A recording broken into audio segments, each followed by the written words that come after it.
இந்த பராசக்தியை பார்த்தா இன்னும் கேட்டா இன்னைக்கு காங்கிரஸ் துண்டு துண்டாகி இருக்கிறது. நிச்சயமாக அதை விட ஆர்.எஸ். பாரதி சொல்றதா எனக்கு சிரிப்பா வருது. அன்றைய காங்கிரஸ் வேறையா, இன்றைய காங்கிரஸ் வேறையா? ஆக அவங்க படத்துல காமினது அன்றைய காங்கிரஸ் தான். இன்றைய இருக்குது. அப்ப அன்னைக்கு இருந்தது காந்தி காங்கிரஸ், இன்னைக்கு சோனியா காந்தி காங்கிரஸ் அவங்களே ஒத்துக்கொள்கிறாங்க. அப்ப அன்னைக்கு இருந்த காங்கிரஸ் வேற, இன்றைக்கு இந்த காங்கிரஸ் வேறனா சுதந்திர போராட்டத்துல போராடிய காங்கிரஸ் அது கிடையாது அப்படின்னு ஒத்துக்கொள்கிறார் ஆர்.எஸ். பாரதி அவர்கள். ஆக கூட்டணிக்காக எவ்வளவு கீழ்த்தரமாக கருத்துக்களை சொல்ல முடியும் என்பதற்கு ஆர்.எஸ். பாரதி போன்றவர்கள் ஒரு முன்னுதாரணம்.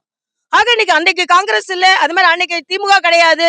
அப்போ அன்னைக்கு இலங்கை தமிழர்களை சுட்டு கொண்டது அன்னைய திமுக கிடையாது, அன்னைய காங்கிரஸ் கிடையாது.